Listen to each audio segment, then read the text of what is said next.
Bonsoir, bonsoir, bonsoir et bienvenue à Getting Real with Paula. Ce soir, notre invité Astou Diop va nous partager comment la pandémie a ouvert la porte à une mission qui lui tient particulièrement à cœur. Astou est une femme comme vous et moi qui a ressenti un besoin plus intense de contribuer au bien-être d'autrui face aux obstacles additionnels engendrés par le coronavirus chez les femmes de sa communauté d'origine. Donc, bonsoir Astou.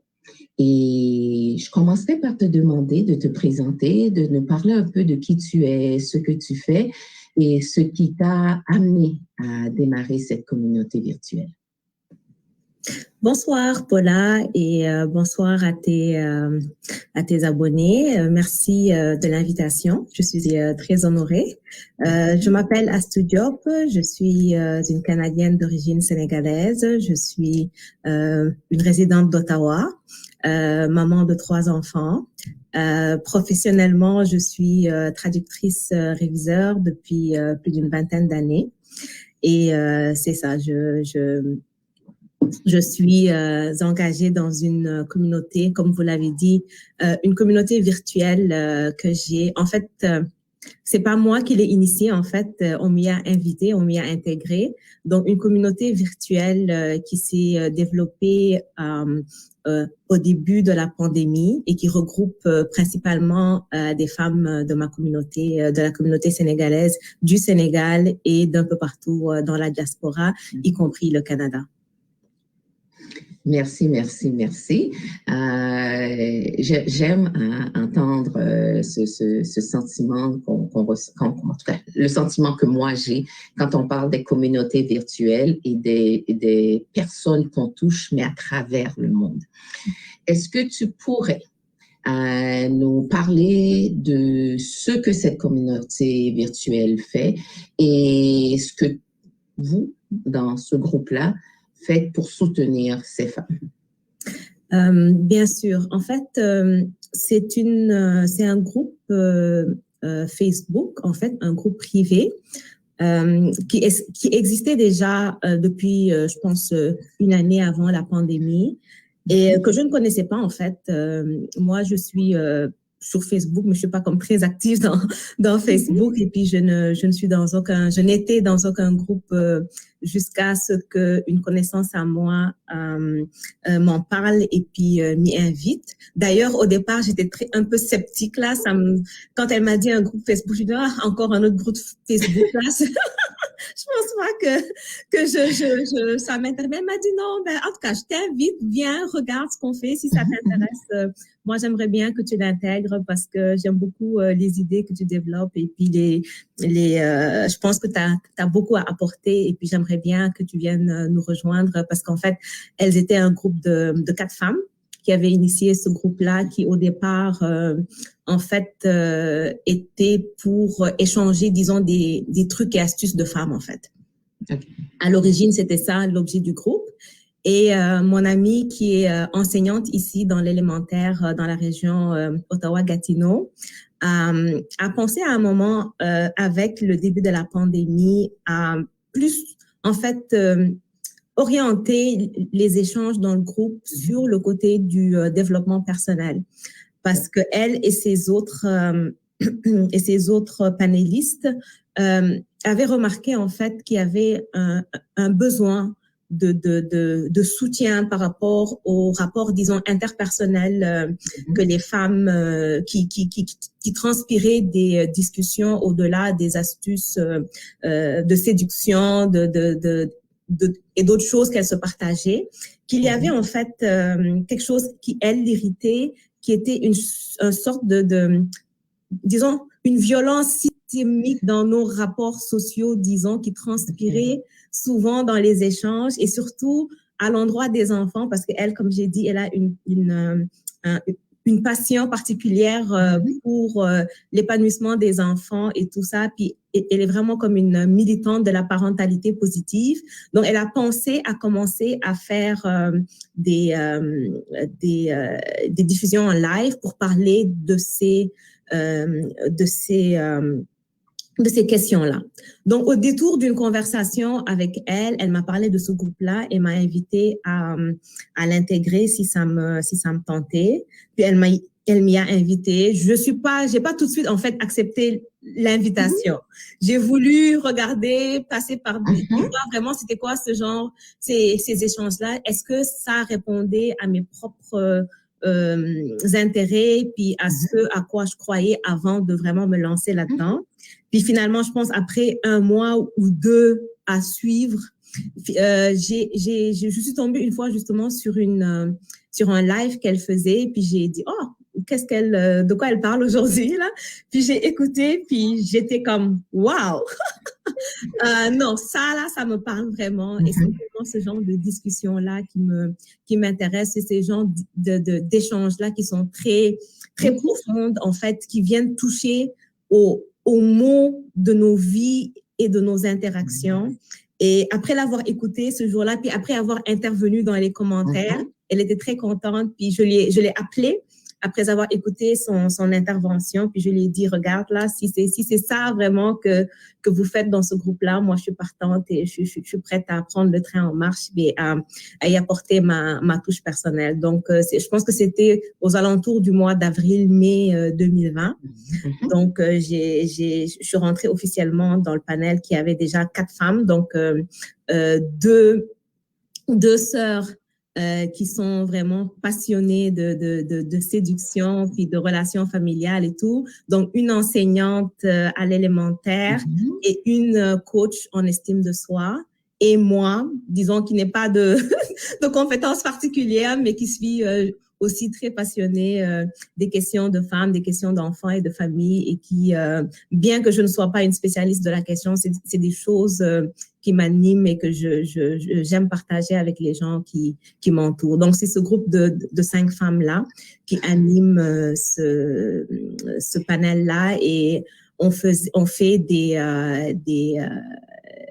discussions. Au départ, c'était à chaque semaine, à chaque dimanche. Quand on était vraiment dans la pleine année de la pandémie, là, c'était vraiment à chaque dimanche. Et quand ça s'est un peu commencé à s'atténuer, puis les gens sont un peu retournés dans leur vie, quand l'école a repris et tout ça, comme c'était un peu prenant, là, on l'a étalé aux 2 semaines depuis. Puis franchement, ça a été une expérience très enrichissante personnellement. Puis je pense pour toutes les personnes qui y participaient.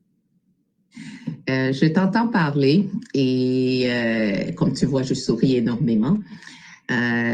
Tu parles comme si tu n'amènes que quelques petites, comme on dit, ajouts à cette conversation. On s'est parlé à plusieurs reprises, donc je sais que tu es une femme érudite qui n'est peut-être pas quelqu'un qui a le diplôme dans, comme on dit, au niveau intervention sociale, mais l'approche que tu utilises est définitivement une approche d'intervention sociale. Donc, peux-tu nous parler un peu de comment tu es arrivé à, comment on dit, générer ces compétences à l'intérieur de toi? Je dois dire que en fait c'est un intérêt personnel en fait que j'ai développé au fil des années et qui prend sa source en fait de difficultés que moi-même j'avais rencontrées au cours de ma vie, dans ma vie familiale et professionnelle. Et peut-être j'ai la chance d'être une personne qui ne me suffit pas de moi-même et de mes opinions ou de mes croyances. Et j'ai toujours cherché à aller me documenter, à essayer de comprendre les situations que je vivais ou les émotions que je vivais ou les émotions des personnes avec qui j'interagissais dans ma vie, que ce soit dans mon couple, dans ma famille, dans mon milieu professionnel ou social. Donc, je lisais beaucoup. Je suis une personne très curieuse de nature et je pense que c'est ça qui m'a aidée à développer cette densité de compréhension puis d'analyse des faits sociaux en général. Donc, je lisais beaucoup et je crois aussi le fait que je sois bilingue m'a aidée parce qu'en fait, la majorité des ressources que je lisais étaient des ressources en anglais. Parce que j'ai remarqué en général qu'il y a une foison de ressources en anglais d'une quantité genre inimaginable par rapport à ce qui existe un peu en français. Et ça, je pense que c'est peut-être ce qui m'a aidé un peu parce que j'arrivais à toucher des notions et des concepts que peut-être quelqu'un qui lit uniquement en français n'aurait pas eu accès. Et c'est surtout des concepts de psychologie, de sociologie, de politique. Je suis quelqu'un aussi qui aime beaucoup la politique. Donc, c'est vraiment, c'est tous ces sujets-là. Puis, comme je ne m'arrête à rien, j'ai pas de tabou, j'ai pas de limite, j'ai pas d'œillère quand je lis des choses, même des choses qui peut-être de prime abord peuvent ne pas être en conformité avec mes croyances ou mes choses, je vais quand même les lire juste par curiosité. Puis je pense que c'est ça qui permet aussi d'avoir, quand tu parles, d'avoir une certaine objectivité. Parce que je ne lis pas ou je ne m'informe pas seulement sur des choses auxquelles je crois ou que je connais. Je vais aussi à la recherche d'informations sur des choses que je ne connais pas ou auxquelles je ne crois pas, juste pour pouvoir comprendre, parce que quand on est dans des situations de discussion antagoniste, c'est important pour moi de comprendre d'où vient la personne qui en face de toi qui n'est pas d'accord avec toi. Donc, si je ne comprends pas sa réalité et ses convictions ou ses croyances, ça va être difficile pour moi d'argumenter puis d'étayer mon point de vue puis de pouvoir contrer ce qu'elle m'apporte. Si je n'ai que ma vision des choses, ça va être difficile d'échanger puis d'avoir une conversation qui soit objective. Donc, c'est de là que ça vient surtout. Et je te dirais que cette compétence est énorme. Elle vaut peut-être beaucoup plus que les diplômes qu'on acquiert tout simplement sur les bancs scolaires. C'est cette ouverture d'esprit et cette volonté à comprendre ce qui se passe de l'autre côté, qui est pour moi la source de réconfort pour les autres, mais aussi la source une façon de trouver des solutions à des défis qui, peut-être à prime abord, on se dit, mais écoute, on n'est pas pareil, ça vaut même pas la peine, alors que là, si je comprends mieux ta réalité, on finit par découvrir qu'on a beaucoup plus de choses en similitude qu'autrement. Exactement. Ça fait maintenant 1 an et quelques qu'on apprend à vivre avec COVID. Quelles sont pour toi certaines des leçons apprises ou des découvertes personnelles qui sont rattachées à la pandémie? Personnellement, je dois dire que bien que la pandémie a été vraiment une épreuve pour nous tous à bien des égards, pour moi, des fois même, je suis un peu gênée de le dire, ça a été une expérience très positive et très enrichissante. Je n'ai eu que des choses positives pendant la pandémie. J'ai rencontré des personnes formidables. J'ai eu des échanges très inspirants qui m'ont personnellement bouleversée, puis je pense que de moi aux autres aussi, qui leur ont apporté beaucoup d'inspiration puis de connaissances. Donc, ça a été vraiment une année d'échange pour moi, une année de révélation puis d'enrichissement personnel et mutuel. Puis pour moi, ça n'a. Peut-être que s'il n'y avait pas eu la pandémie, ces occasions-là ne se seraient pas présentées et je n'aurais pas eu cet impact dans la vie des autres et aussi que ces autres-là aussi n'auraient pas eu un impact dans ma vie personnelle. Donc, c'est quelque chose dont je suis très reconnaissante. Malgré, c'est ça, tout le bouleversement que ça a créé dans nos vies à différents égards, je pense que moi, j'en ai retiré beaucoup de bienfaits, j'ai beaucoup grandi aussi. Et je pense qu'il en a été de même avec les gens avec qui j'ai eu la chance d'échanger et avec qui j'ai appris, avec qui j'ai grandi. Donc, et aussi, ça a été une sorte, comme les femmes dans le groupe le disaient, une thérapie collective. Ça a été une thérapie. Des fois même, on avait, par exemple, des inconvénients, puis on faisait pas les discussions, on les annulait, puis les femmes se plaignaient de dire oh c'est vraiment dommage parce que nous on attendait avec impatience les dimanches ces discussions-là parce que c'était vraiment une thérapie pour nous, ça nous aidait à redoubler de motivation et de force dans les difficultés que nous vivons au quotidien durant la semaine. Et c'était ces dimanches-là, on les attendait avec impatience parce que c'était notre petite fenêtre pour prendre une bouffée d'air frais et penser un peu nos mots et pouvoir affronter la semaine qui s'en vient avec un peu plus de courage et de motivation. Donc, sur ce plan-là, ça a été... et c'est toujours, parce que le groupe existe toujours et les discussions existent toujours. Donc, c'est vraiment un plus vraiment dans ma vie en tant que personne, dans ma vie de femme et ça n'a pas de prix pour moi. J'en suis vraiment reconnaissante d'avoir eu cette opportunité.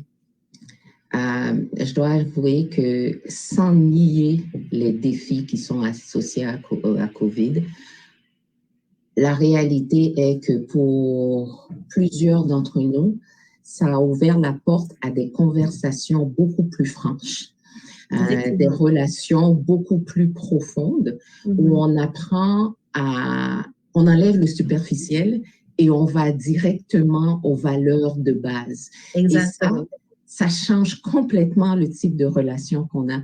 Et je dois avouer, moi aussi, là, c'est un peu comme quand on s'est rencontrés. Comme on dit, oui, je sais que tu as des enfants et tout ça, mais la conversation n'était pas tout simplement, oh, il y a l'école, il y a ci, il y a ça. La conversation est descendue tellement rapidement à ce qui nous tient vraiment à cœur. Ouais. Et ça, c'est un cadeau. En tout cas, selon moi, c'est un cadeau que COVID nous a donné à tous. Et on parle ici vraiment, comme tu dis, de la collectivité. Je ne te dirais pas que quand tout reviendra à ce qu'on considérait être la vie du quotidien, ce ne sera jamais exactement pareil, mais ce sera, si on a bien appris nos leçons, les relations qu'on entretiendra seront beaucoup plus valorisantes. Effectivement. Puis moi, ça a été l'une des grandes leçons de cette expérience-là, parce que en fait, pour ceux, je sais que les gens ne me connaissent pas, mais pour ceux qui me connaissent et qui m'ont découvert sur d'autres plateformes, parce que aussi ce qui est arrivé aussi, c'est que cette expérience-là a aussi ouvert la porte à d'autres expériences dans d'autres plateformes où j'ai eu à échanger, qui étaient comme des plateformes ouvertes. Donc, et où des personnes, des membres de ma famille ou des amis de longue date et tout m'ont découvert et puis n'arrivaient pas à croire qui y voyaient parce que c'était pas l'image qu'ils avaient de moi, parce que j'ai toujours été une personne très privée, très timide, qui ne s'exprimait pas vraiment. Et qui tout d'un coup il découvrait une Astou qui parle, qui développe, puis est-ce que c'est la même personne?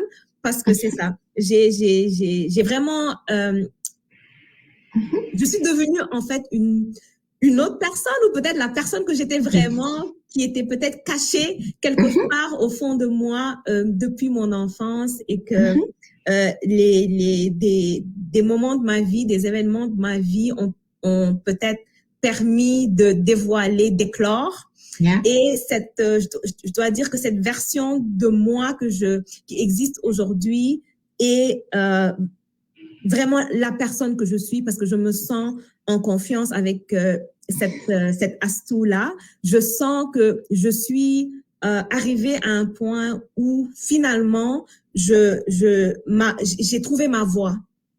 J'ai trouvé ma voie. J'ai trouvé la confiance que je n'avais jamais eue dans mes années précédentes, quand je me faisais toute petite dans mon coin, quand je ne discutais pas trop dans des occasions sociales, quand je pensais qu'on ne me comprenait pas, quand je pensais que de toute façon, ça vaut pas la peine que je parle parce que personne ne me comprend ou ce que je dis n'intéresse personne. Ce manque d'estime de moi, puis ce manque d'assertion de moi,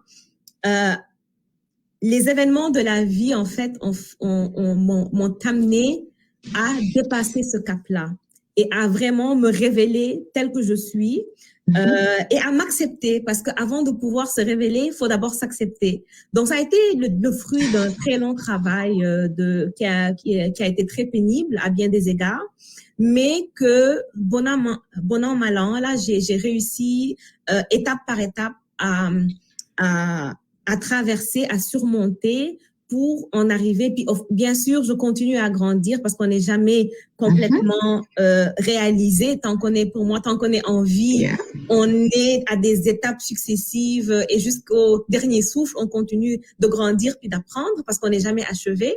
Donc, c'est dans cette dynamique-là que je suis et je suis très, comment dire ça, je suis très, très fière en fait de là où j'en suis arrivée par beaucoup d'introspection, beaucoup de travail sur moi, beaucoup d'étapes de bravoure intérieure. C'est pas de la bravoure où je prends des armes, je me bats. Non, c'est vraiment c'est cette bravoure de se remettre en question, d'accepter qu'on n'est pas parfait malgré le diktat de la perfection dans lequel on vit dans nos sociétés, malgré le diktat de la réussite, des succès, que souvent on se sent en déphasage avec ce que la société attend de nous.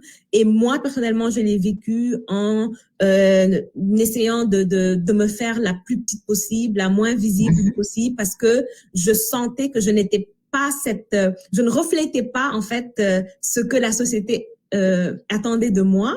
Donc, j'étais un peu mal à l'aise là-dedans, j'étais mal dans ma peau. Mais il est arrivé donc à un moment où j'ai dû en fait mettre mon pied dans le sable et dire non, j'ai le droit d'être qui je suis, j'ai le droit de me présenter au monde tel que je suis, qu'on m'aime ou qu'on ne m'aime pas, parce que je n'ai qu'une vie finalement. C'est que si je la vis pas, si je laisse les autres m'empêcher de vivre la personne que je suis, en fait c'est moi qui perds. Donc c'est cette réalisation-là que j'ai faite à un moment, puis j'ai dit regarde, que les gens m'aiment pas, m'écoutent, ne m'écoutent pas, ça n'a pas vraiment d'importance. Ce qui est important, c'est que moi, je me sente exister, que je me sente que j'ai le droit d'exister avec mes imperfections, avec mes limites, mais que ça ne m'empêche pas d'avancer et puis de contribuer autant que je peux dans la vie des gens qui m'entourent. S'ils l'acceptent, tant mieux. S'ils ne l'acceptent pas, peut-être que je tomberai sur des gens qui m'accepteront comme je suis. Et du moment où j'ai accepté ça, où je l'ai intégré et que j'ai commencé à m'ouvrir, parce que c'est ça, je n'avais même pas beaucoup d'amis, de connaissances. En fait, c'était ça, j'étais vraiment reclus, renfermée sur moi. Je vivais juste avec ma famille. Mais du moment où j'ai sauté ce pas-là, j'ai accepté de vivre avec mes vulnérabilités, j'ai mis un pas en avant et j'ai commencé à dire oui plus souvent aux choses auxquelles avant je disais systématiquement non peut-être.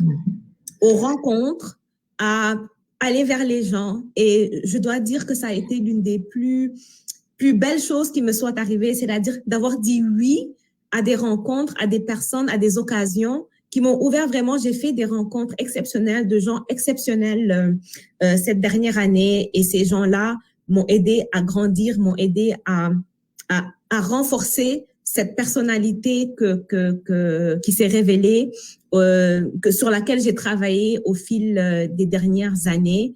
Et je leur serai toujours reconnaissante, et aussi aux autres personnes que je vais continuer, j'espère, à rencontrer, et à moi aussi jouer ce rôle-là. C'est-à-dire que ce rôle que ces personnes ont joué dans ma révélation de moi, j'ai de plus en plus envie de jouer ce rôle-là pour d'autres personnes.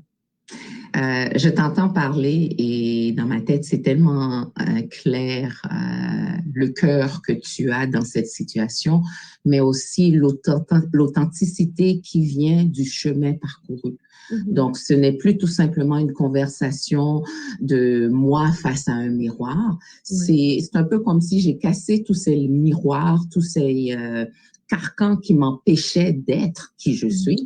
Et des fois, c'est des choses qui sont dans notre tête et pas automatiquement des choses que les gens ont mis sur notre parcours. Et ça ne vient que d'apprendre à se connaître. Donc, pour moi, c'est certainement un atout majeur par rapport à ce que tu contribues dans ta communauté virtuelle. Et je vais te poser la question. Quel est le lien que tu fais maintenant entre ces découvertes et le rôle que tu es amené à jouer dans la communauté virtuelle? En fait, c'est ça, ce lien-là, comme je le disais, c'est un lien, en fait, de partage, en fait. Parce que je crois que quand on a parcouru un certain chemin et qu'on a découvert certaines choses, on a envie, en fait, que d'autres personnes qui seraient peut-être dans des situations où nous on a été par le passé, on veut leur éviter ces écueils-là, on veut leur éviter ces tourmentes par lesquelles on est passé. On veut leur dire, regarde, il y a moyen d'éviter certaines tourmentes, certains stress, certains défis, si seulement tu commençais à te poser certaines questions. Donc, c'est vraiment cette envie d'éviter des peines et des troubles aux personnes qui sont en face de nous. Moi, c'est vraiment ça, parce que si tu vois quelqu'un aller sur un chemin et tu sais que sur ce chemin-là, ils vont rencontrer des écueils ou des obstacles et que toi, tu as été là, tu as envie de les prémunir. Tu veux leur éviter ça parce que nous tous, nous savons à quel point ça peut être destructeur quand on vit certaines tourmentes intérieures et comment ça peut détruire nos relations de couple ou de famille ou nos relations sociales ou dans nos vies professionnelles. Donc, c'était vraiment ça, ce lien-là que j'ai fait. Et je me suis dit, même si c'est juste une personne qui en retire quelque chose, c'est déjà une personne que j'aurais aidé à mieux appréhender ces difficultés, à s'éviter les tourments émotionnels et moraux peut-être qui les attendent ou dans lesquels ils sont déjà. Et aussi cette capacité d'être capable aussi de dire aux gens, peut-être en ce moment tu vois tout en noir, peut-être en ce moment tu penses qu'il n'y a pas de solution. Moi, je te dis qu'il y en a parce que je suis passée par là et que j'ai, au lieu de rester dans mon coin puis de vivre ma petite vie tranquille en disant je dérange personne, personne ne me dérange et tout, je me suis dit quand même il y a quand même peut-être une mission personnelle dans laquelle je m'engage, pas de changer le monde, hein. Je me dis peut-être changer le monde commence par inspirer une personne. Moi, c'est en fait ça. J'ai pas des idées grandioses de changement à l'échelle mondiale ni même nationale, mais je me dis que si une personne peut être inspirée, ça a la capacité de faire tache d'huile, de faire des cercles concentriques. Moi, en fait, c'est cette vision-là que j'ai en fait dans ma petite sphère, dans ma petite existence, de pouvoir créer des cercles concentriques, de pouvoir créer cette comment dire ça, ce ripple effect. Les mots m'échappent. Moi qui suis traductrice, je devrais savoir c'est quoi. Mais bon, donc c'est ça. Donc de créer cette dynamique qui est pour moi, ne serait-ce que ça, ma vie n'aura pas été en vain. C'est ça. Voilà, parce que pendant longtemps, je me suis sentie, c'est ça, insignifiante, pas utile à la société autre qu'à mes enfants ou qu'à ma famille là. Puis parce que tu te dis pour faire des choses, ben ça prend de l'argent, ça prend de la notoriété, ça prend un réseau, puis tu te sens plus tu vois et puis bon, tout ce qu'on voit, tu vois, dans les réseaux, dans les médias de personnes, il y a des entrepreneurs, des trailblazers, des gens qui font bouger les choses. Tu te sens toute petite, tu te dis, oh my God, wow, si seulement je pouvais être comme ces gens-là, je sais pas par où passer, quoi faire. Mais après, je me suis dit, ce dont je me suis rendu compte, c'est qu'en fait, chacun a sa mission. Il y en a peut-être qui sont nés pour être des étoiles, pour être des trailblazers, pour être des entrepreneurs sociaux, des entrepreneurs économiques et vraiment chambouler le monde pour le meilleur. Puis d'autres peut-être qui ont des missions un peu plus, mais dans la grande chaîne humaine, toute contribution a sa valeur. Et moi, ça aussi, ça a été l'une des révélations qui m'a donné le courage, en fait, de sortir de l'anonymat et d'entrer, disons, dans la lumière, parce que je me suis dit, j'ai validé, en fait, mon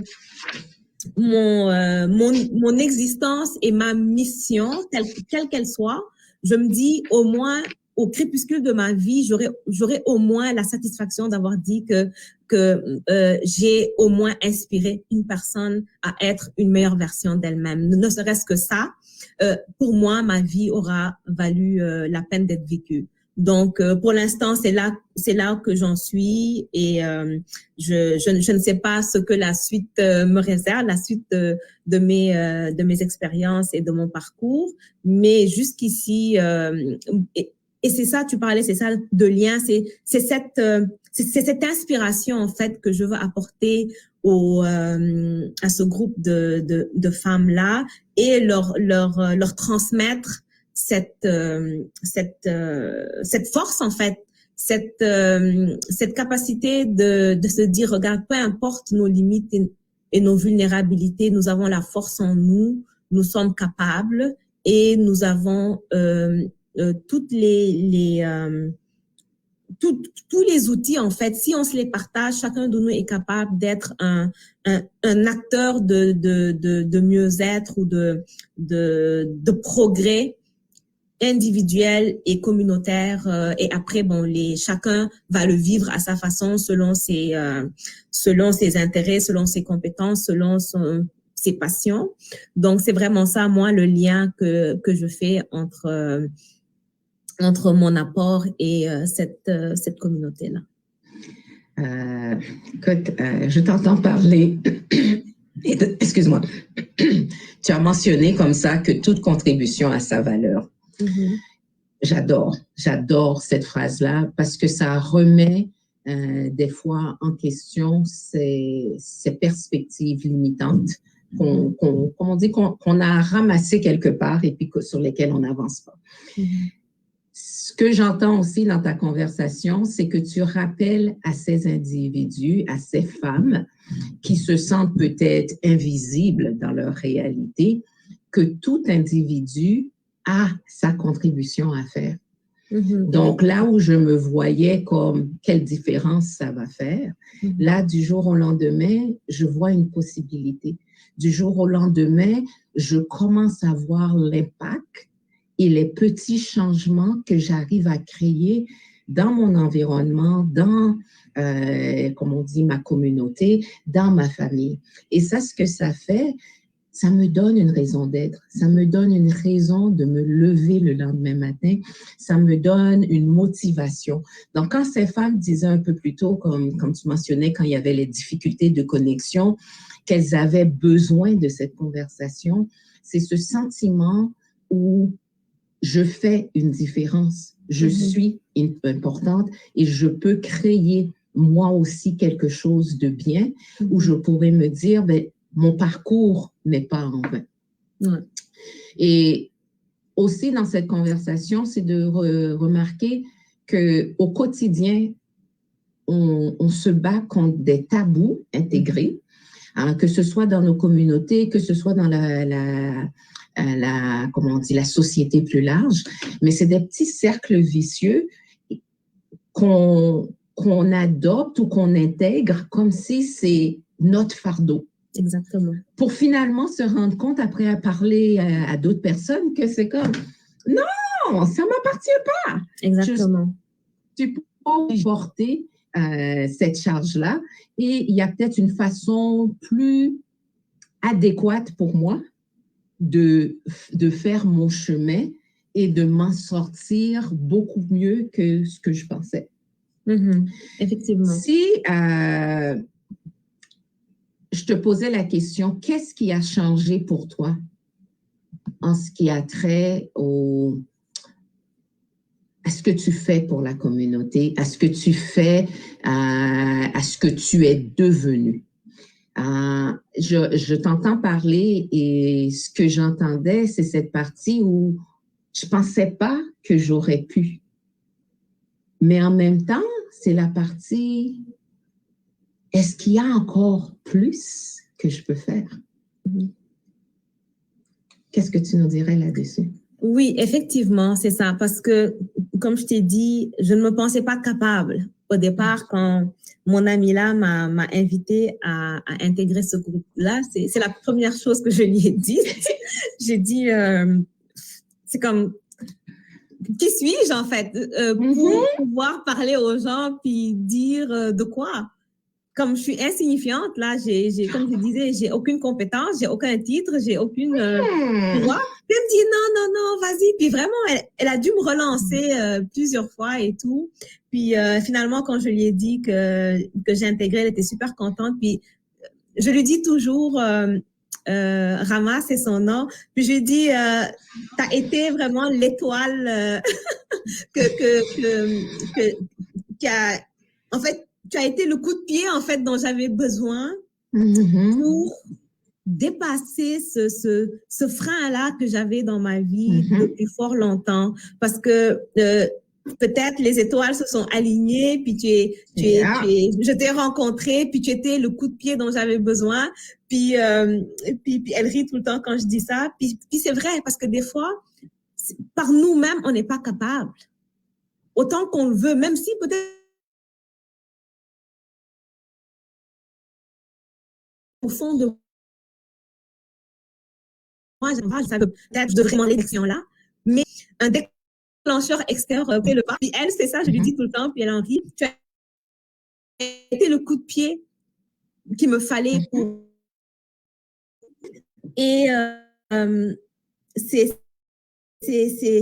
ça vraiment. Puis dès que j'ai sauté le pas, ça a été comme une révélation en fait. C'est comme si un voile s'était levé tout d'un coup. Puis j'ai avancé. C'était comme, ah oui, c'est exactement, c'est exact. Voilà, me voilà, je me découvrais en fait petit à petit. Et plus j'avançais, plus je prenais de l'assurance, plus j'étais beaucoup déterminée dans ma façon de présenter ce que j'avais envie de dire.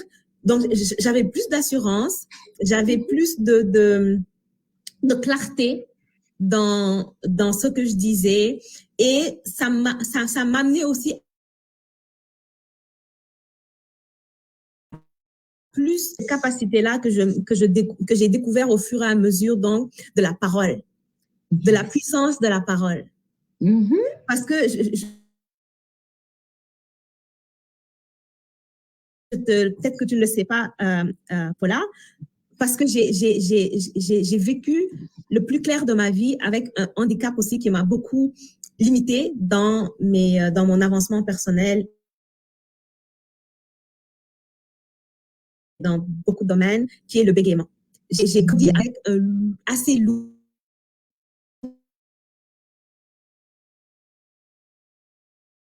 bégaiement qui m'a beaucoup limité. Et plus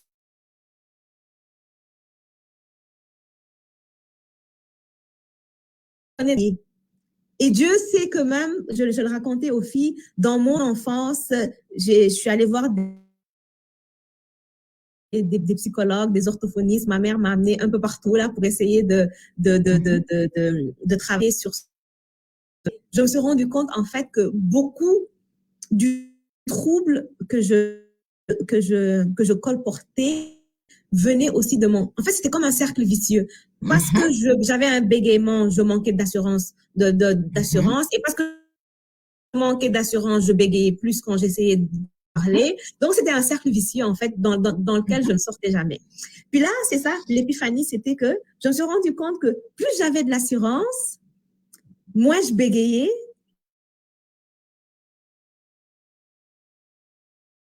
Et puis, plus ma voix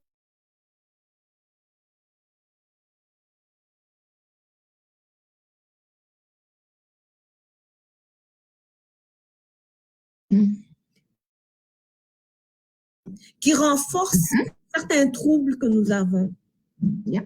Alors que peut-être on peut penser que c'est les autres, mais en fait, c'est nous-mêmes qui nous limitons puis qui renforçons certains de nos troubles ou de nos limites. Donc ça aussi, c'était quelque chose que j'ai voulu partager pour dire que si on apprend à s'apprivoiser, à mieux se connaître, souvent on peut régler beaucoup des problèmes qu'on a parce qu'il suffit d'en prendre conscience et que l'assurance, l'estime de soi vraiment sont des déclencheurs de talent, sont des déclencheurs de mission et cette capacité-là d'accepter et aussi de l'accepter, hein.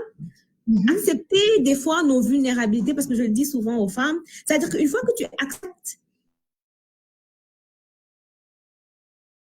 ton vulnérabilité, capable de la transformer en force. Tu es capable de la transformer, de ne plus la voir d'un œil négatif, mais de le transformer en quelque chose de positif qui fait partie de toi, hein, et qui même devient une partie de ton histoire, en fait, de l'histoire que tu racontes. Ça devient même un support. Ça devient le brise-glace des fois dans les conversations. Donc, l'appropriation de nos limites et de nos vulnérabilités, pour moi, c'est le début même de la force. Et c'est vraiment ça que j'ai découvert et c'est ça que j'essaie de transmettre. Je trouve ça tellement puissant ce que tu dis parce que surtout chez les femmes qui sont sujets de tellement de stéréotypes, comme on dit dans la société plus large, ce qu'elles doivent, peuvent faire. Tous ces éléments deviennent des trucs pour créer ce message particulier, cette histoire.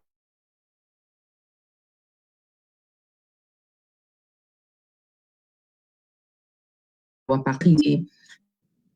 on réalise que ce n'est pas tout simplement les autres qui nous empêchent de fonctionner, souvent on réalise aussi que, waouh, ça, c'était même pas nécessaire dans ma vie. Exactement. Je peux laisser tomber, je peux passer à autre chose, je peux auquel, comme on dit, qui pour moi était inaccessible. Donc, c'est que je pensais inaccessible. C'est ça. Ou que je pensais inaccessible. C'est ça, parce que des fois, on se dit qu'on n'est pas capable, mais en fait, ce qui est la vérité est on ne se sent pas capable. Exactement. Ça ne veut pas dire qu'on n'est pas capable. Voilà. Et on dit souvent, le faire même quand tu as peur, vient renforcer ta confiance en toi parce que tu réalises, waouh, il n'y a rien de mauvais qui est arrivé. Parce que souvent, on se dit, la terre va s'effondrer. Il n'y a plus personne qui va me parler. Tout le monde va se moquer de moi. Et tout d'un coup, tu te rends compte que non, c'est parce que je vis dans ma tête. Exactement. Parce que et puis, en tout cas, le petit côté qui peut encourager, c'est que la majorité des gens vivent dans leur tête aussi. Donc, quand on pense qu'ils nous regardent et puis qu'ils sont... Mais en fait, ce qu'ils vivent à travers leurs commentaires, ou que ce soit négatif et autres, c'est vraiment ce que moi, j'ai toujours pas réussi à apprivoiser, ces vulnérabilités que je veux pas montrer. Et finalement, quand je me les approprie, toutes les portes s'ouvrent. Question pour toi. Et Paula, même avant ta question, pourquoi c'était surtout important pour ce groupe-là de ces femmes principalement sénégalaises? Parce que c'est ça, c'est que je viens d'une communauté. Pourquoi ce groupe-là était si important pour, je pense, toutes les parties prenantes qui l'ont initié? C'est parce qu'on voyait que c'est ça, parce que nous venons d'une société où la femme, en fait, la charge qui pèse sur elle est tellement énorme. Et nous vivons des souffrances inimaginables, surtout les souffrances internes au-delà des inégalités sociales que nous vivons, économiques et tout là. C'est surtout la souffrance intérieure en fait qui s'est révélée dans ces conversations-là qu'on avait avec ces femmes-là. C'est énorme et incompréhensible souffrances intérieures des femmes qu'elles intériorisent et qu'elles ont peur, ou que, non, même pas qu'elles ont peur, mais que la société leur refuse d'exprimer. Et c'est ça qui, à la base, est en train de miner notre société, la société dans laquelle on vit, parce que les femmes sont la base, hein, elles sont la base de la famille, donc forcément, elles sont la base de la société. Puis quand la société ne va pas et que tout le monde fait le constat que la société ne va pas, que les valeurs fondamentales sont en train de s'effriter, ben forcément, il faut qu'on tourne le regard vers la femme. C'est parce que la femme ne va pas bien. Mais malheureusement, parce que nous vivons dans la société dans laquelle, à laquelle j'appartiens, c'est parce que c'est une société très patriarcale, très phallocratique, qui est dirigée par des hommes, qui est faite pour les hommes et par les hommes, et dans laquelle la femme a très peu d'espace d'expression ou de validation de ses propres, de ses besoins ou de ses peurs ou de ses limites, parce qu'en fait, nous avons intériorisé qu'en fait la femme est juste un accessoire dans la société, même si nous sommes la majorité de la société, mais non, nous avons été créés pour être un accessoire au service de l'homme. Et ça, en 2021, c'est très, très difficile pour un certain groupe de femmes à laquelle j'appartiens de dire, ben, c'est normal, c'est la réalité, on va l'accepter, non. Et nous avons la chance, parce que peut-être nous avons eu la chance de voyager, d'aller ailleurs, puis de voir d'autres horizons, bien que même moi, j'ai eu la très grande surprise de voir durant cette pandémie, parce que justement, ça aussi, c'était l'un des grosses révélations de cette pandémie-là, parce que comme les réunions ou les rassemblements ou les discussions en physique ne pouvaient plus se faire un peu partout dans le monde, tout le monde s'est rabiboché sur le virtuel, et là, on a découvert des choses que si tu n'étais pas sur place, tu ne verrais pas.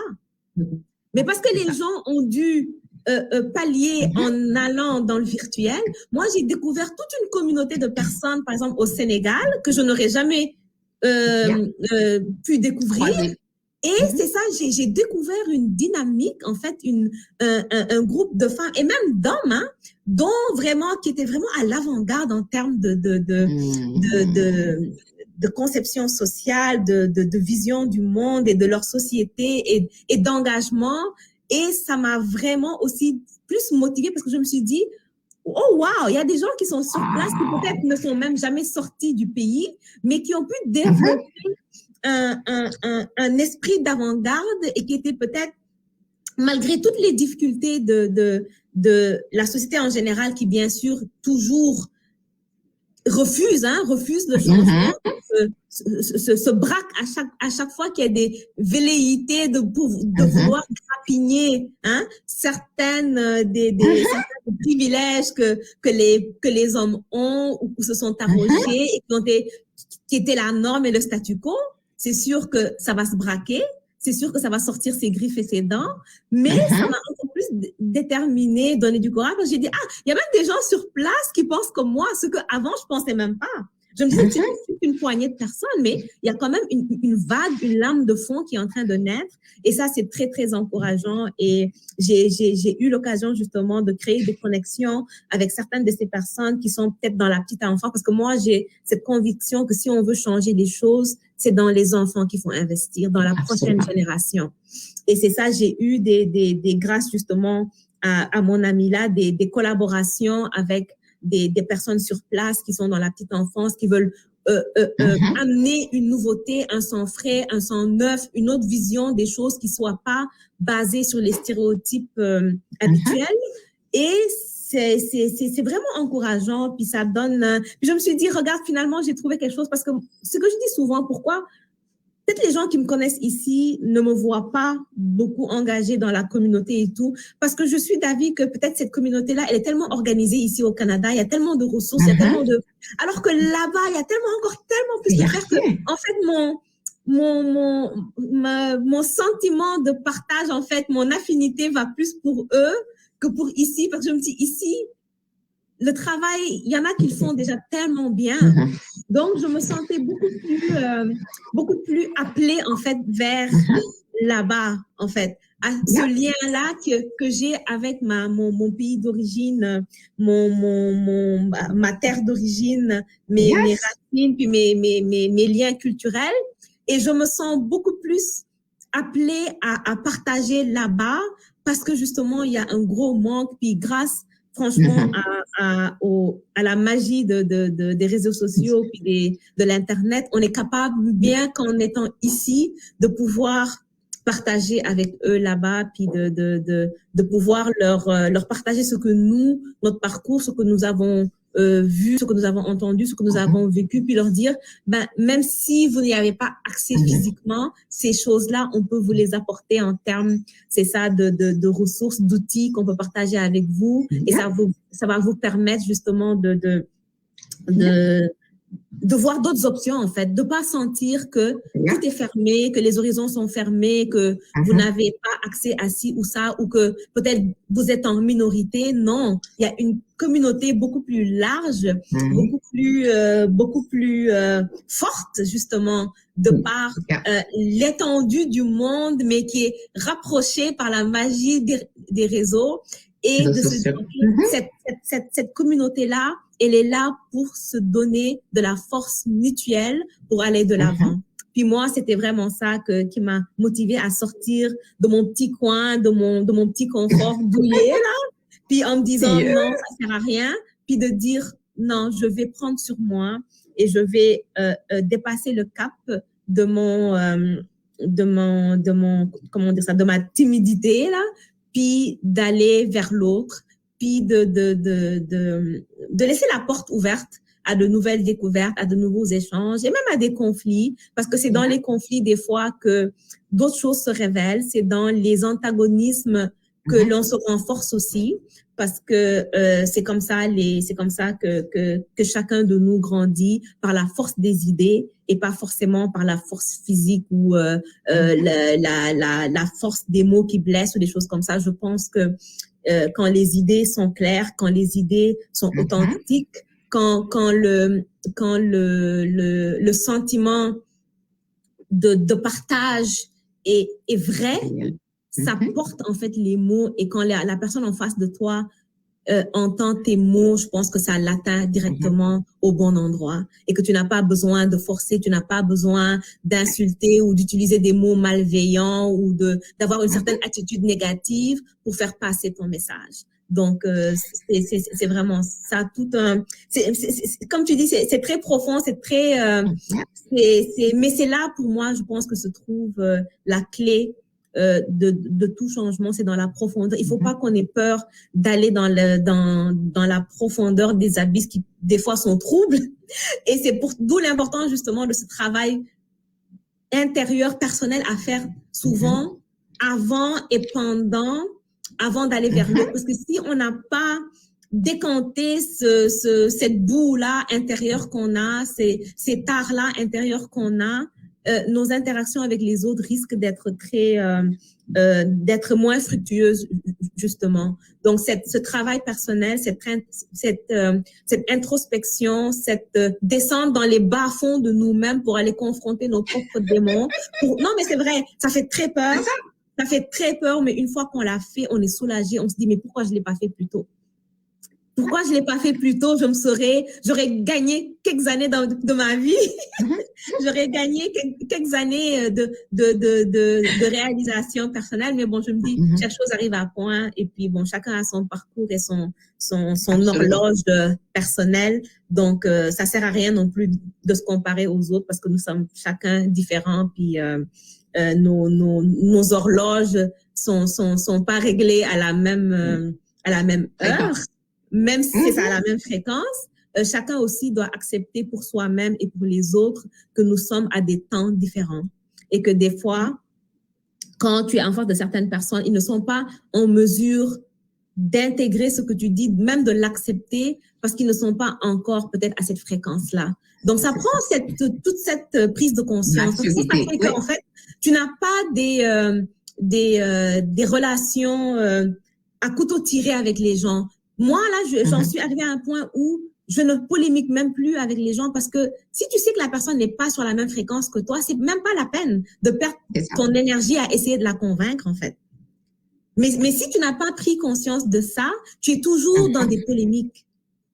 Et je pense que c'est important, si on veut avoir des rapports fructueux, il faut qu'on puisse prendre conscience de ça, puis se dire, il y a certaines batailles qui ne valent pas la peine d'être combattues, en fait, parce que la personne en face de toi n'est pas sur la même fréquence. Ce qu'on dit, vous n'êtes pas sur la même longueur d'onde. Il faut que tu puisses dire, OK, je passe à une autre personne, et peut-être une fois que cette personne-là aura fait le travail, là, vous pourrez vous retrouver sur cette même longue. Des fois, il faut donner aussi le temps aux gens de faire leur propre parcours. Hein? Mais souvent, c'est ça, c'est cette prise de conscience que la plupart d'entre nous n'avons pas. Et c'est pour ça que nous sommes souvent dans des relations toxiques, que nous sommes dans des interactions malsaines, parce que on n'a pas fait cette prise de conscience-là. Donc, c'est quelque chose aussi que je partage, de dire que des fois, certaines relations n'en valent pas la peine. C'est une perte d'énergie qui, au lieu de te grandir, en fait, te ramène dans les bas-fonds. Voilà, t'enlise encore plus. Donc, c'est de se dire que c'est correct, des fois, de laisser certaines personnes sur le bord du chemin. Pour ta propre réalisation, pour ton propre avancement, et que ça n'a rien de mal, en fait. De ne pas se culpabiliser, de faire certains choix dans la vie. Mais nous avons une société très culpabilisante. Très, très culpabilisante. Et souvent, nous intériorisons cette culpabilité-là, et c'est ça qui crée la tourmente que la plupart d'entre nous vivons. Nous ne sommes pas capables, je sais que tu es une chantre des balises et des limites, c'est ça. Parce qu'une fois que tu découvres que c'est correct, que j'ai le droit de mettre des limites dans mes relations avec les gens, une fois que tu as découvert ça et que tu es en accord avec ça, c'est comme ta vie prend un tournant complètement différent. Absolument, absolument. Et je trouve ça très, très important ce que tu mentionnes, parce que là, maintenant, dans le contexte de la pandémie, tout, ou à peu près tout, est remis en question. Exactement. Donc, on a tous, et je me prends moi-même des fois à ce jeu-là, on veut revenir là où on était avant. Mais la réalité est que tu ne peux pas reculer en arrière. Donc, il faut que tu continues à avancer. Dans cette conversation, c'est souvent, on s'attache à des habitudes, à des traditions pour éviter de faire le travail intérieur requis pour que tout le monde puisse fonctionner de façon authentique. Donc, parce que ça me fait peur que quelque chose change, je deviens beaucoup plus rigide avec mon conjoint, mes enfants, ma famille, comme si je vais contrôler ce qui est incontrôlable.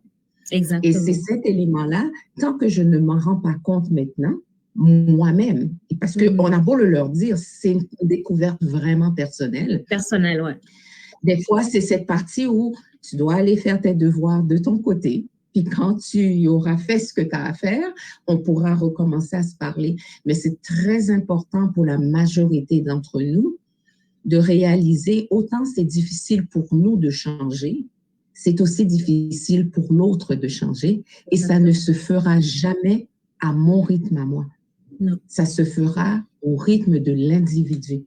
Et tant qu'on ne clique pas là-dessus, c'est là qu'on se retrouve avec, comme tu dis, ces relations antagonisantes, ces frictions quotidiennes et ce sentiment que, mais mon Dieu, mais je comprends rien de ce qui se passe, de ce qui se dit. Et c'est d'autant plus important. Je veux même être là.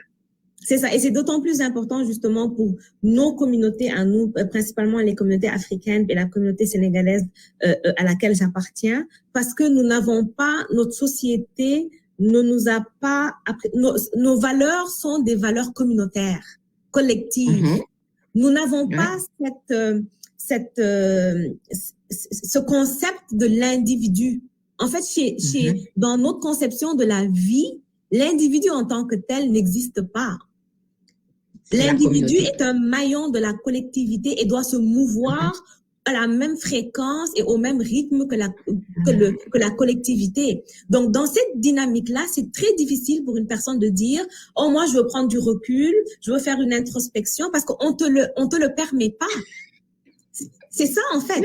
Et souvent, nous avons ces préjugés-là parce que la plupart d'entre nous qui sommes dans ces dynamiques-là, tout ce qu'on entend, la réaction immédiate de la plupart des gens, c'est « Oh, c'est quoi ces histoires de blancs ?» Je m'excuse. C'est ça. On n'est pas des blancs, on est des Africains. Nous n'avons pas ce que... Pour nous, c'est être égoïste que de penser à son bien-être à soi.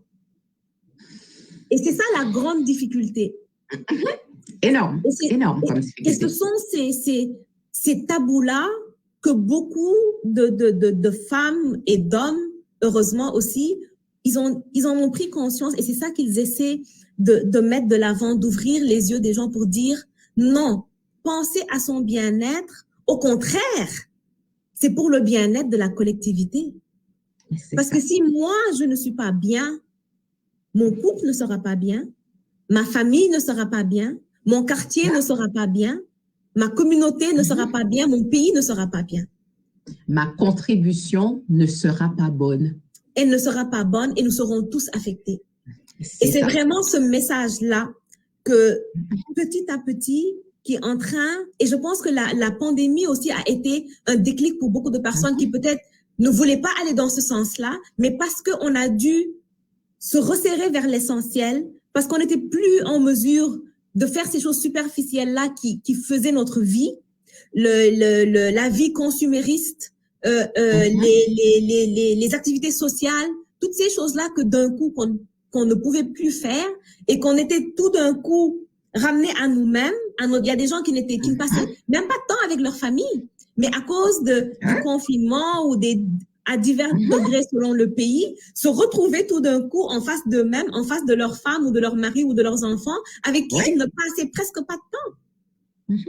Et ça a été une source vraiment de tourment pour beaucoup de personnes qui ne savaient pas quoi faire. Et ça a aussi été une source de beaucoup de conflits.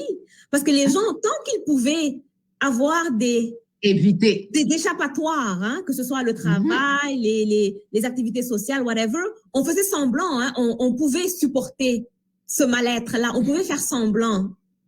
Mais du moment où on n'avait plus ces échappatoires, là, il fallait affronter. Donc, pour certains, ça a été justement genre une occasion de réparer ce qui était brisé. Pour d'autres, ça a été aussi l'occasion de se rendre compte que quelque chose était brisé, ne pouvait pas être réparé et que c'était peut-être le temps de se dire la vérité puis que chacun prenne son chemin. Pour d'autres, ça a été la tension, c'est ça, c'est ce besoin de contrôle qui a créé beaucoup plus de conflits, qui a créé beaucoup plus de violences conjugales. Et donc, dans divers scénarios, il y a eu du positif, il y a eu du moins positif, il y a eu de la violence, il y a eu plein de choses. Mais je me dis, en bout de ligne, tant que nous arrivons à voir la réalité en face, il y a toujours des horizons de rectification. Et c'est sûr, ce sera jamais parfait. Mais pour moi, pour ma communauté, la communauté sénégalaise à laquelle j'appartiens, du Sénégal surtout, j'ai eu peur au début de la pandémie. J'ai eu beaucoup peur. Mais au fur et à mesure, j'ai vu beaucoup de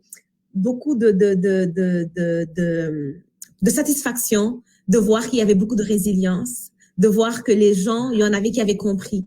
Et il y en avait, même si c'était difficile, et c'est toujours difficile, mais il y avait une lame de fond qui était là, de gens qui avaient cette résilience-là, qui avaient cette clairvoyance-là, et qui ont essayé, avec les outils technologiques qu'on a,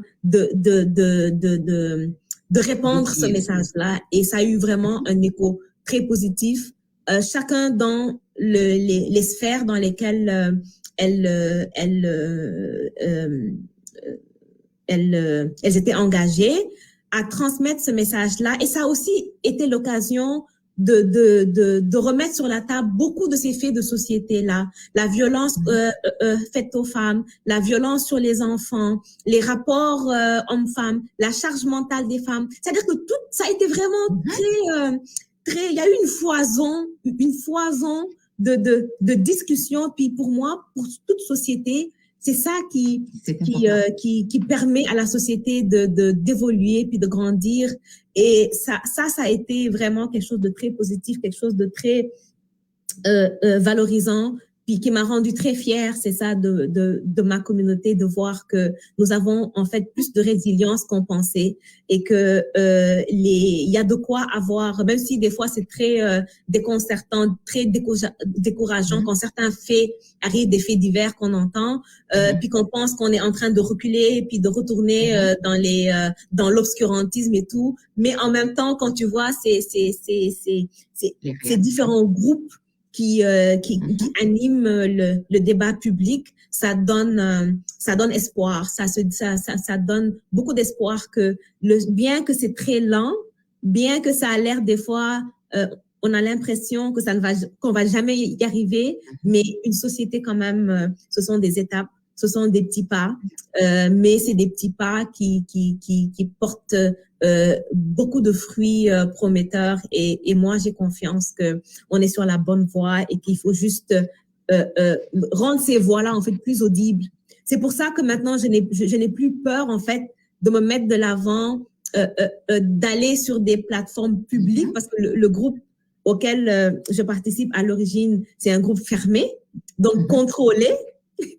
Mais ça m'a permis de voir que non, il y a cette capacité-là. Il faut que chacun de nous fasse cet effort-là de générosité, au-delà de nos peurs et de nos limites. Et ça ne fait que renforcer en fait toutes ces voix-là, parce que plus des voix positives sont entendues et plus ça renforce en fait cette lame qui est en train de grandir, cette vague qui est en train de déferler, disons. Donc c'est important pour moi, c'est ça, que chacun de nous puisse apporter sa voix à comment dire ça, à cette force, parce que plus nos voix vont s'amarrer les unes aux autres, plus elle va être forte et plus elle va être audible et plus elle va être un contrepoids aux voix destructrices, aux voix négatives. Parce que si on se dit non, il y a trop de négativité dans le débat public, donc on va rester dans notre coin puis on va pas s'en mêler, ben non, là on renforce justement la négativité. Parce que la négativité a besoin de positivité pour la contrebalancer. Donc, c'est ça qui me motive et c'est ce message-là que j'aimerais aussi que les gens puissent entendre, de dire que chacun de nous a un rôle à jouer dans ce en quoi il croit, dans ce qui le passionne, d'élever la voix. Vraiment, d'élever la voix, qui que nous soyons dans ce qui nous passionne, élevons la voix pour renforcer cette déferlante positive dont la société et dont le monde a besoin. Voilà. Et je t'entends parler, ce que je retiens aussi, tu utilises le terme voix dans le contexte VOIX, la parole, mais en même temps, c'est à travers ces voix-là qu'on va ouvrir des voies, VOIES, de solutions pour les individus. Parce que la réalité, c'est que ce qui fonctionnait peut-être pour certains créait des défis à d'autres. Donc, mais c'est seulement quand on ouvre la voie à ces conversations-là qu'on peut arriver à trouver quelque chose qui est un meilleur reflet des contributions de chacun dans nos sociétés. J'ai conscience du temps, c'est quand même une super belle conversation qu'on a. Je te poserai ma dernière question, c'est à savoir comment les gens intéressés peuvent entrer en contact avec toi. C'est très, comme j'ai dit, c'est un groupe Facebook fermé, donc, parce qu'en fait, pourquoi ce groupe est fermé? Parce que, comme j'ai dit, c'est la nature même de notre communauté qui est très fondée sur des tabous. Les gens ont peur de parler, en fait. Les gens ont peur de se dévoiler. Donc, c'est pour ça que ce groupe-là est fermé, pour donner, en fait, un espace que les femmes se sentent à l'aise de s'exprimer sans se sentir jugées par le monde extérieur. Donc, c'est pour ça que c'est un groupe fermé. Et donc, pour y participer, il faut être invité par quelqu'un qui est déjà dans le groupe ou par l'une des administratrices.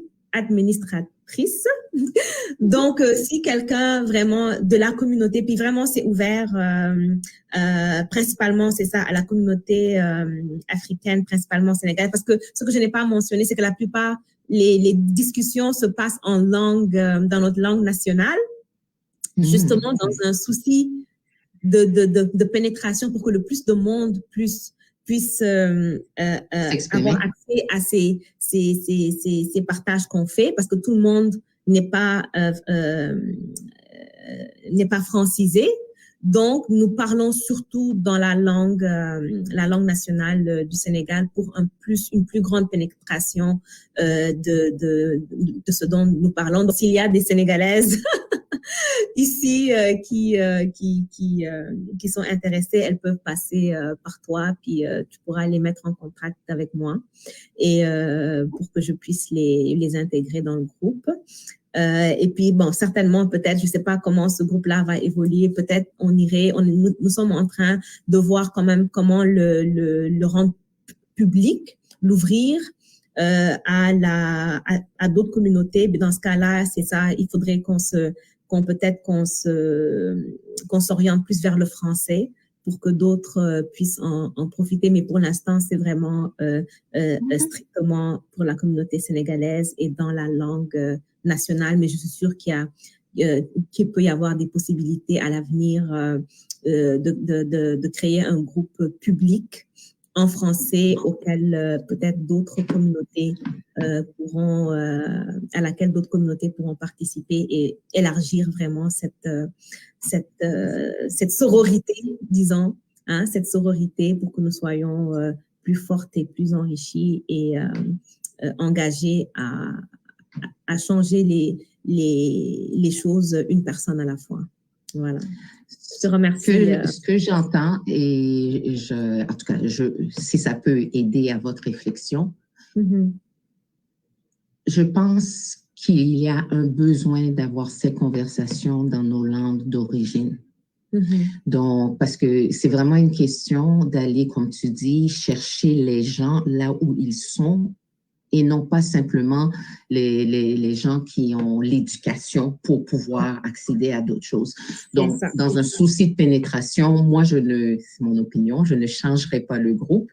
Ça pourrait peut-être vouloir dire ouvrir d'autres groupes à d'autres. C'est dans ce sens-là que je voulais dire, un autre groupe, pas le remplacer, non, je pense pas. Pour l'authenticité de la conversation, tu veux que les gens se sentent à l'aise et en mesure de contribuer et non pas avoir à s'inquiéter de qui est là et qu'est-ce qu'ils vont faire avec cette information. Exactement.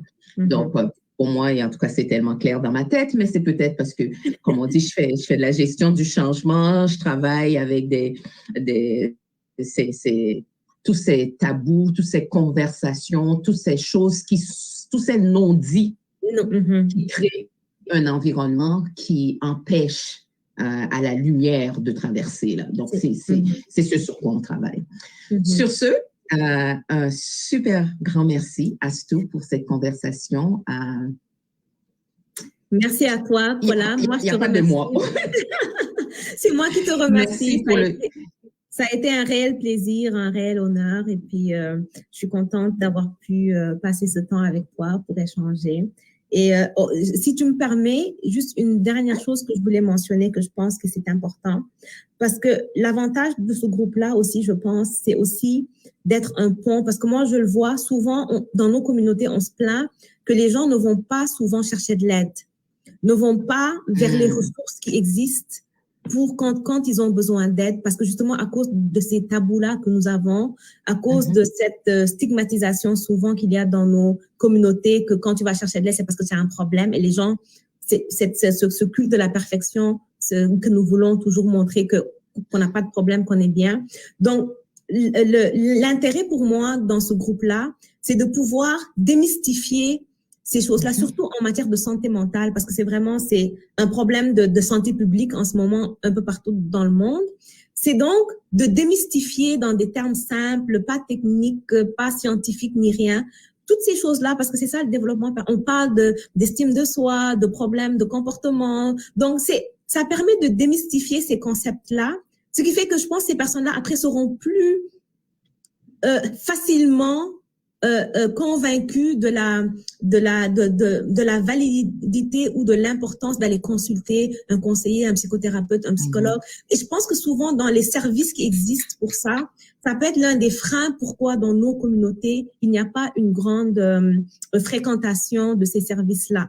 Donc, c'est important aussi de passer ce message-là, si peut-être dans d'autres communautés ils le font. Donc, c'est de démystifier les concepts de santé mentale, les troubles mentaux, puis de dire que c'est pas ta faute, c'est pas parce que on t'a jeté un sort ou des choses comme ça et que des solutions existent. Donc, c'est de démystifier ces choses-là parce qu'il y a beaucoup de préjugés par rapport à la santé mentale, aux troubles de santé mentale. Donc, quand quand les femmes comprennent ces concepts-là, je pense que c'est plus facile après pour elles d'aller vers les vrais spécialistes, d'aller consulter des psychologues ou des psychothérapeutes ou des conseillers. Donc, pour moi, c'est un travail très important peut-être préalable pour que nos communautés se sentent plus à l'aise d'avoir des interventions auprès des professionnels. Donc, c'est juste ça que je voulais mentionner avant de finir sur l'importance de ce travail que nous faisons avec ces femmes-là. Merci, Paula. Et plaisir, et je dirais, pour appuyer ce que tu dis, cette réalité est la même ici, dans nos communautés, dans différentes communautés, parce que comment dire, on refuse de réaliser que si je m'étais cassé un bras, il n'y a aucun problème à aller à l'hôpital pour mon bras cassé. Si j'ai une faiblesse ou encore j'ai trop de sucre dans mon sang, il n'y a personne qui va dire, non, tu n'as pas besoin d'insuline. Mais c'est ce côté-là, j'ai besoin d'aide avec cet élément. La santé mentale, c'est comme tout le reste des défis qu'on peut avoir. Donc, merci encore et je sais qu'on continuera à se parler de toute façon. Merci beaucoup, Paula, et merci à tous les internautes. À bientôt.